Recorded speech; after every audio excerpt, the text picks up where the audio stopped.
Good morning all of you. कैसे हैं आप सब? मैं तृप्ति दुबे UIS एकेडमी कोरबा से जियोग्राफी की हमारी क्लास चल रही है, जिसमें भी क्या पढ़ रहे हैं अपन? नदी अपवाह तंत्र के बारे में पढ़ रहे हैं। मैंने बताया था नदियों को दो पार्ट्स में डिवाइड करके हम पढ़ेंगे। कौन कौन से? एक तो हिमालय से निकलने वाली नदियाँ और दूसरी होंगी प्रायद्वीपीय पठार से जो नदियाँ बहती हैं उनके बारे में। हिमालय से जो नदियाँ निकलती हैं उसको हमने तीन पार्ट्स में डिवाइड किया था। कौन कौन सा? एक सिंधु अपवाह तंत्र, एक गंगा अपवाह तंत्र और एक था हमारा ब्रह्मपुत्र अपवाह तंत्र, जिसमें से सिंधु अपवाह तंत्र हमारा कवर हो चुका है। गंगा अपवाह तंत्र भी हम अपने लास्ट वीडियो में देख ही चुके हैं और एक अपवाह तंत्र और बचा हमारा, वो है ब्रह्मपुत्र अपवाह तंत्र। ब्रह्मपुत्र अपवाह तंत्र जैसे ही हमारा खत्म होगा अपन तुरंत प्रायद्वीपीय पठार से जो नदियां बहती हैं वो वाली क्लास स्टार्ट कर देंगे। उसमें भी 1 से 2 वीडियो ही आएंगी, ठीक है। उसके बाद फिर हमारा जो नदी अपवाह तंत्र है वो कवर हो जाएगा। हो सकता है 2 से ज़्यादा भी वीडियो आए, क्योंकि डीपली चीज़ों को पढ़ना है, जो इंपॉर्टेंट चीज़ें हैं उनको भी उस वीडियो में डालना है, तो थोड़ा सा वीडियो लंबा हो जाएगा। लेकिन जब ज़्यादा वीडियो लंबा हो जाता है तो देखने में थोड़ा सा बोर लगता है। इसका से छोटे छोटे ही वीडियो बताएंगे, लेकिन इंपॉर्टेंट चीज़ें होंगी उसमें, ताकि आपको चीज़ें समझ आ सके। फिलहाल आज अपने को क्या देखना है? ब्रह्मपुत्र अपवाह तंत्र के बारे में देखना है। अपवाह तंत्र मतलब बता चुकी हूँ आपको, किसी एक सिंगल नदी को अपन अपवाह तंत्र नहीं बोल सकते, लेकिन एक मुख्य नदी और उनकी बहुत सारी सहायक नदी को सम्मिलित रूप से अपवाह तंत्र कहा जाता है। ब्रह्मपुत्र अपवाह तंत्र के बारे में जानना है तो सबसे पहले तो आपको ये पता होना चाहिए कि ब्रह्मपुत्र अपवाह तंत्र में मुख्य नदी कौन सी होगी। कॉमन सेंस है, ब्रह्मपुत्र नदी होगी। तो हमारी जो ब्रह्मपुत्र नदी है वो कहाँ से निकलती है, कहाँ जाती है, कहाँ बहती है, ये सारा कुछ अपन इसमें क्लियर करेंगे। तो सबसे पहले पहला पॉइंट आपको ब्रह्मपुत्र अपवाह तंत्र में ये याद रखना है कि जो ब्रह्मपुत्र नदी है वो कितने देशों से होकर के बहती है। तो ब्रह्मपुत्र नदी 3 देशों में बहती है। कौन कौन से? एक तो चाइना, तिब्बत के मानसरोवर झील से निकल रही है। दूसरा भारत में प्रवेश करी और तीसरे नंबर पर हमारा बांग्लादेश। ठीक, 3 देशों से होकर प्रवाहित होती है, चाइना, भारत, बांग्लादेश। जो ब्रह्मपुत्र नदी है उसको 4 अलग अलग नाम दिया गया है, ये भी आपको याद रखना है। कौन कौन सा नाम दिया गया है तो समझेंगे। ब्रह्मपुत्र नदी को चाइना में शांगपो नदी कहा जाता है। क्या कहा जाता है? शांगपो नदी कहा जाता है। अगर इसको इंग्लिश में अपन लिखते हैं तो सामने में टी लग जाएगा, है ना। उसकी स्पेलिंग में ऐसा होता है कि कई वर्ड्स मिसिंग हो जाते हैं इंग्लिश में, लेकिन उसको पढ़ा जाता है। ठीक, तो चाइना में ब्रह्मपुत्र नदी को शांगपो नदी कहा जाता है। उसके बाद फिर जैसे ही वो भारत में प्रवेश करेगी, भारत में किधर से प्रवेश करेगी? अरुणाचल प्रदेश से प्रवेश करेगी। तो अरुणाचल प्रदेश में जैसे ही एंटर करती है इस नदी का नाम चेंज हो जाता है। अरुणाचल प्रदेश में प्रवेश करते ही ब्रह्मपुत्र नदी को दिहांग नदी कहा जाता है। दिहांग या फिर दिहंग भी बोलते हैं इसको, ठीक है। अलग अलग जगह पर अलग अलग दिया गया है, कोई इशू नहीं है। दिहांग भी याद रख सकते हैं, दिहंग भी याद रख सकते हैं। अब देखिए, अरुणाचल प्रदेश से जब ब्रह्मपुत्र नदी आगे बढ़ती है तो क्या पड़ता है? अरुणाचल प्रदेश से जैसे ही हम आगे बढ़ेंगे हमारी पूरी असम की घाटी पड़ती है, असम पड़ जाता है। तो असम में ब्रह्मपुत्र नदी को ब्रह्मपुत्र कहा जाता है, ठीक है। असम में ही इसको ब्रह्मपुत्र कहा जाता है। अब असम के बाद कहाँ जाएगी? पूरा असम घाटी में ये प्रवाहित होने के बाद लास्ट में जो नदी है वो बांग्लादेश में प्रवाहित होती है, और बांग्लादेश में जब चली जाती है तो ब्रह्मपुत्र नदी को जमुना कहा जाता है। इस प्रकार से ब्रह्मपुत्र नदी के 4 नाम हमने देखे। कौन कौन सा नाम देखा? चाइना में ब्रह्मपुत्र नदी को शांगपो कहा जाता है। जैसे ही अरुणाचल प्रदेश में प्रवेश करती है इसका नाम दिहांग हो जाता है। फिर जब असम में प्रवाहित होती है तो इसको ब्रह्मपुत्र कहा जाता है। एंड लास्ट जब वो बांग्लादेश चली जाती है तो बांग्लादेश में इसको जमुना नदी के नाम से जाना जाता है। क्लियर है? ब्रह्मपुत्र नदी भारत की सबसे बड़ी लंबी या फिर बड़ी भी बोल सकते हैं नदी है। कैसे? टॉप 6 नदियों का नाम ऑलरेडी मैं आप लोग को बता चुकी हूँ। सबसे पहला वाला जो अपवाह तंत्र हमने बनाया था सिंधु नदी अपवाह तंत्र, उसमें टॉप 6 नदियों का नाम हमने जाना, जिसमें ब्रह्मपुत्र नदी सबसे बड़ी नदी है। दूसरे नंबर की सिंधु नदी थी, तीसरे नंबर की गंगा नदी थी। कैसे पता चला? लंबाई के अकॉर्डिंग जो ब्रह्मपुत्र नदी है उसकी लंबाई कितनी थी?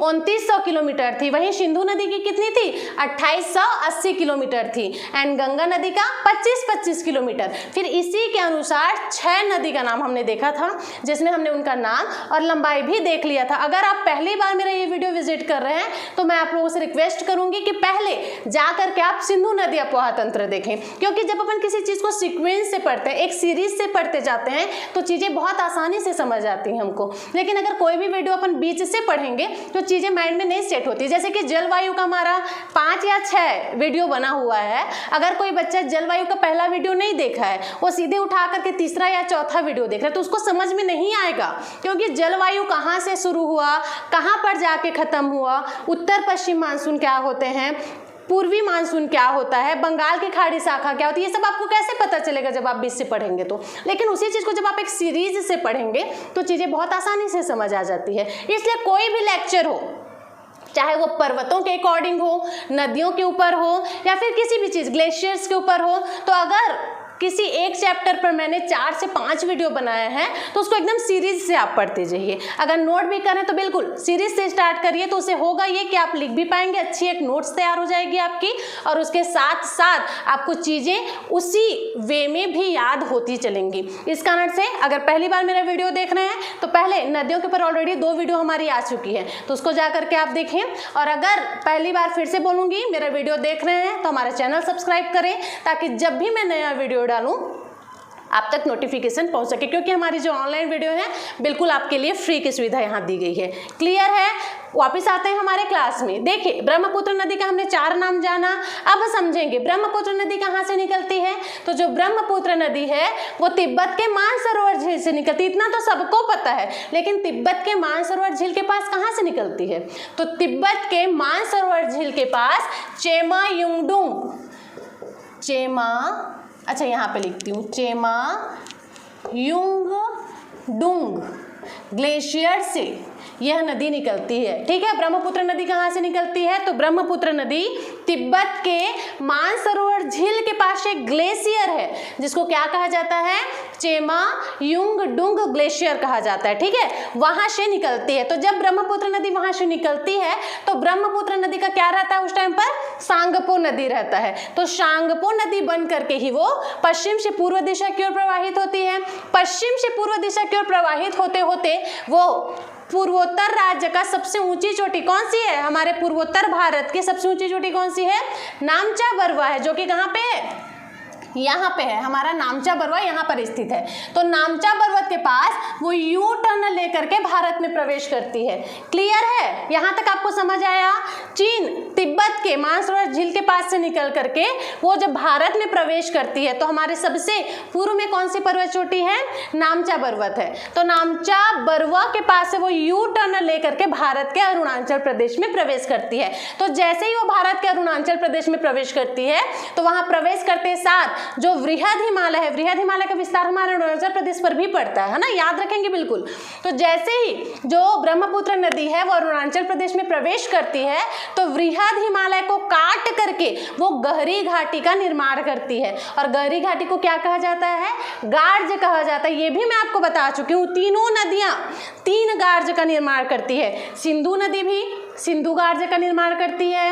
एक और कौन सा नदी बताई थी? सतलज। सतलज नदी कौन से गार्ज का निर्माण करती है? शिपकीला गार्ज का निर्माण करती है। और एक है ब्रह्मपुत्र नदी, जो कि ब्रह्मपुत्र नदी भी एक गार्ज का निर्माण करती है। कौन से गार्ज का नाम बताई थी मैं?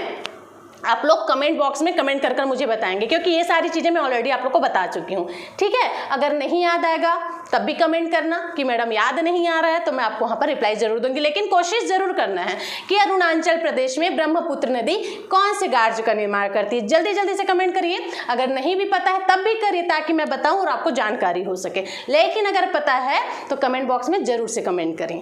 आगे समझेंगे। अब वो जो नदी है वो अरुणाचल प्रदेश में गहरे गार्ज का निर्माण कर दी।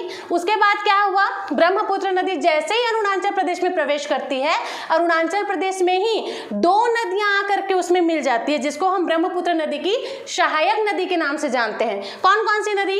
एक है हमारी दिबांग नदी।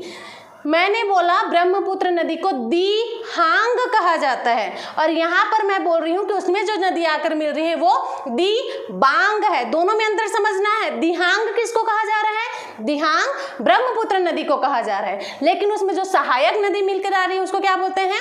दिबांग कह रहे हैं। ठीक है, तो दोनों में अंतर, बिल्कुल कंफ्यूज नहीं होगे।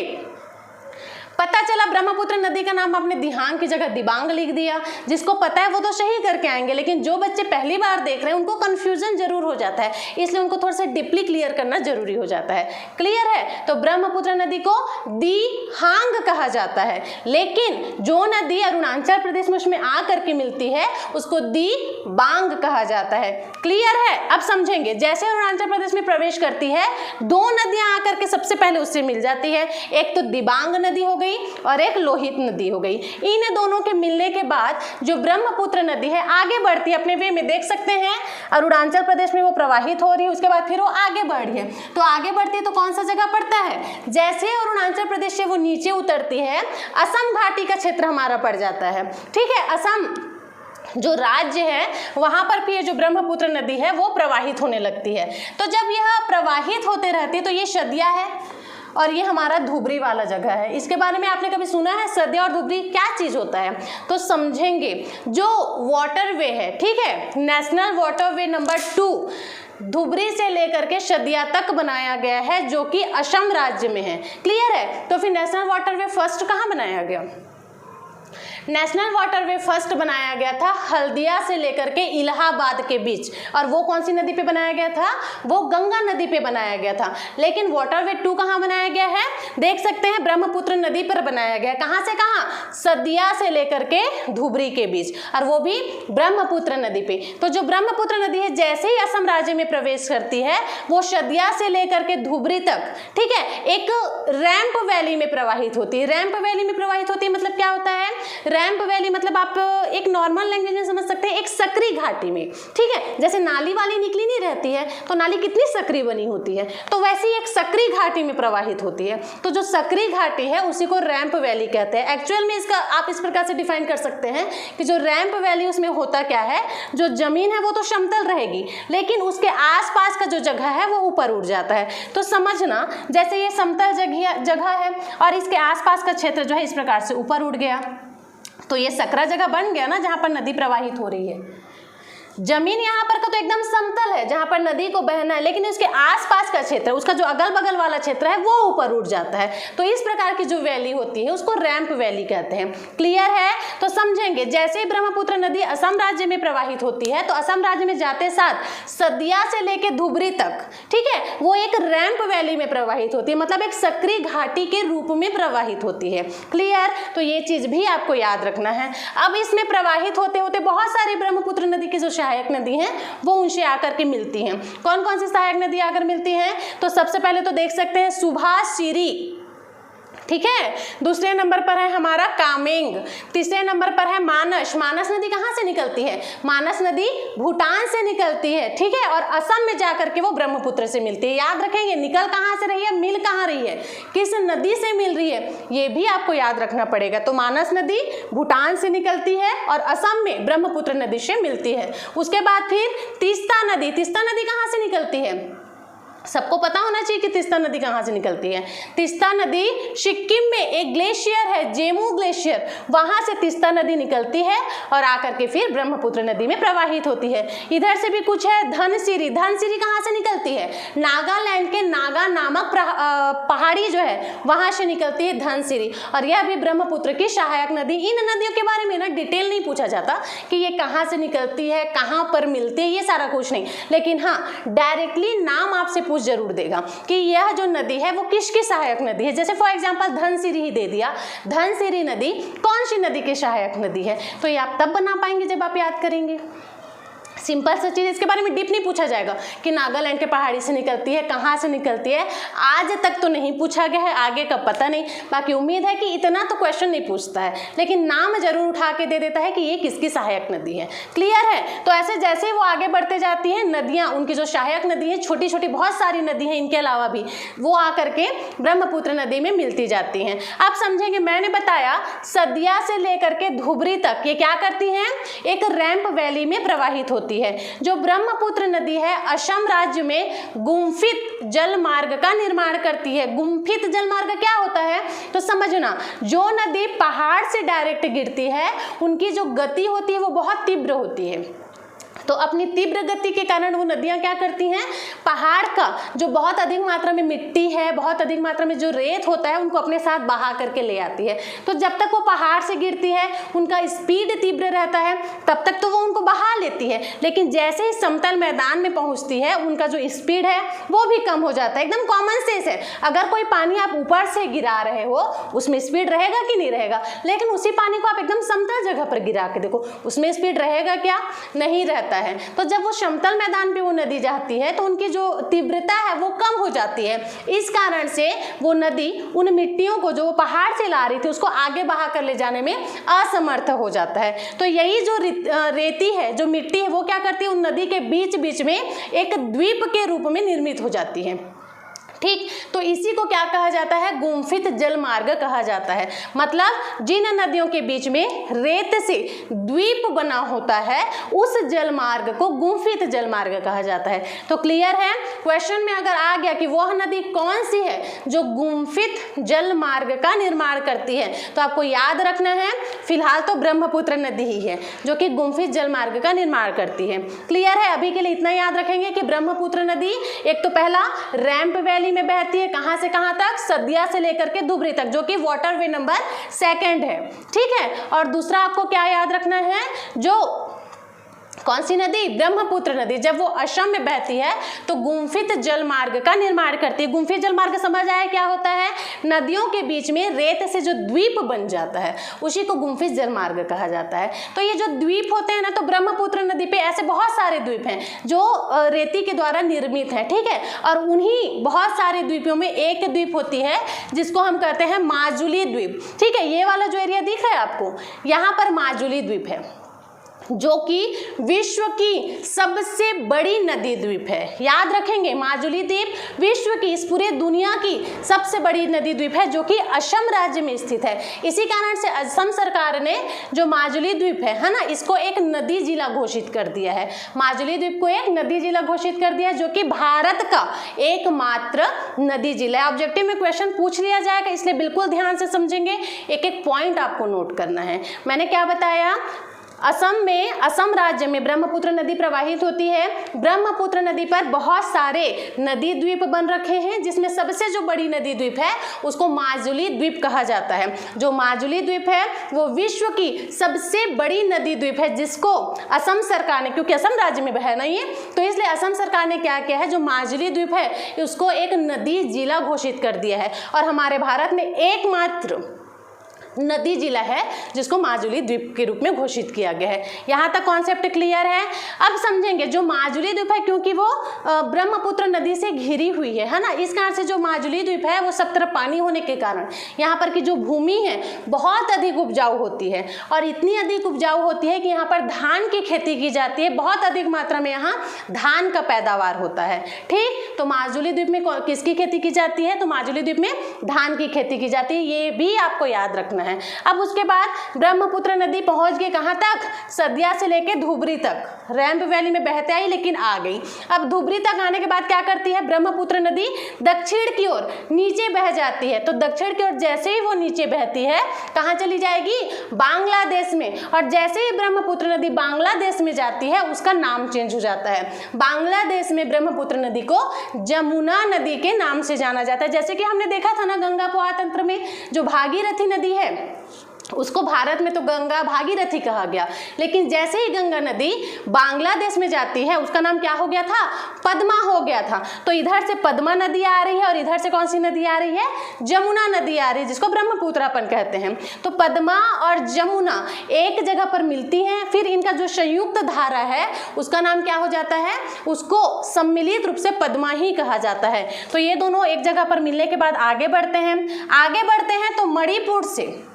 ठीक है, मणिपुर से एक नदी आ रही है, मणिपुर है, कौन सी नदी आ रही है, मेघना नदी आ रही है, जिसको बराक नदी भी कहा जाता है। तो मणिपुर से ये जो दिख रही है नदी, ये मणिपुर से आ रही नदी है। कौन सी नदी है, मेघना नदी, जिसको बराक भी कहा जाता है। कहाँ से आ रही है ये नदी, तो मणिपुर में जाना पाव नामक पहाड़ी से आ रही है। तो ये जो मेघना नदी है वो भी बांग्लादेश में आती है, और बांग्लादेश में आकर के पद्मा नदी से मिल करके एक संयुक्त धारा का निर्माण करती है। तो मेघना नदी और पद्मा नदी ये दोनों के मिलने से जो धारा का निर्माण होता है उस धारा को कहा जाता है मेघना। ठीक, मेघना नामक धारा कहा जाता है। और अंतिम में मेघना का नाम लेकर के यह जो नदी है जाकर के बंगाल की खाड़ी में मिल जाती है। तो अगर क्वेश्चन पूछा गया कि जो गंगा नदी है वो अंतिम रूप से किस नाम के साथ बंगाल की खाड़ी में प्रवाहित होती है, तो आपको याद रखना है मेघना नाम के साथ वो जाकर के प्रवाहित होती है। तो बस इतना ही है ब्रह्मपुत्र अफवाह तंत्र में जो आपको याद रखना है। क्लियर है? कौन कौन सी नदी, अलग से एक सेंटेंस बनाएंगे जिसमें लिखेंगे ब्रह्मपुत्र नदी की सहायक नदियां कौन कौन सी है। तो उसमें लिख लेंगे सबसे पहले तो दिबांग नदी, फिर लोहित नदी, फिर शुभासिरी, धनसिरी, कामेंग, मानस, तीस्ता।